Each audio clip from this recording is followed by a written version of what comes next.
guys, it's J-Dog John Karstenboom. Hey, I just wanted to, it's the summer months, of course, right? And nice and warm, sun's out, we can stay out in the evening, makes for great. I think the next great sport, by the way, I think it should be an Olympic sport, is nighttime gardening. You know, put a little flashlight on. Well, it's just a long time and put a little headlight on and garden away. You get free time. It's quiet. I just think that's the thing. The next great big thing. But let's get right down to it because it is a wonderful time. I wanted to show you a passion flower. And passion flower, by the way, a neat thing. When I was, I guess many years ago, the first time I saw a passion flower, I really had to just stop and admire it. And I want to say I looked at it for at least a straight 10 minutes because I thought, how can it be so intricate? It was just amazing. I just thought, gosh, you couldn't even design a flower like this. And the passion flowers, there's all kinds of different varieties. And all types of all different kinds of passion flower, but the one we want in the Pacific Northwest is really the Passiflora cerulae, and so it's a hardy passion flower. It keeps its leaves year-round. Now, if you notice the leaves, so it's a great evergreen climbing vine.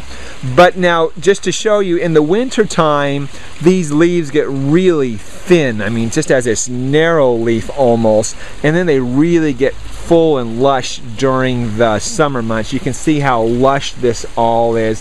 Take a look at how many buds there are as well. So just an amazing bloomer. Another really neat, cool thing is take a look here. The way this climbs. And so we have a actually this is a spent flower. It might even be, oh no, it's not, I think a leaf bud here. No, spent flower. No, leaf bud. Because later on in the middle, I'll show you this first.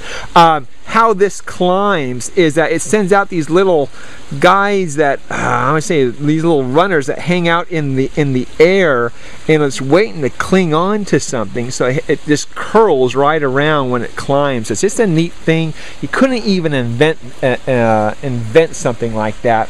You know, also, by the way, this passion flower right there in the middle, right behind this, let me turn it to the side view here, that is where the passion fruit develops. So later on in the fall you'll have these orange fruit on there. So it makes it even, I want to say, triple, quadruple cool. There was something else I wanted to show you about it. What was it?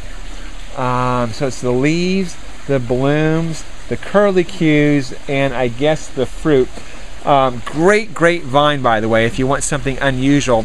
And this one isn't one, by the way, that if you're looking from your back window all the way to the back, or from your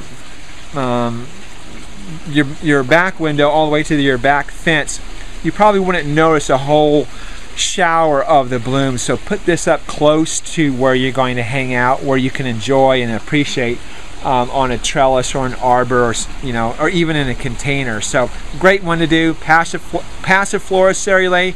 Guys, that's the show for the the 18 rules of living for the Dalai Lama, and we are on rule number 18. So by the Dalai Lama, rule number 18, judge your success by what you had to give up in order to get it. Thank you very much, the Dalai Lama. Guys, that's the show for the day. Always live your passion.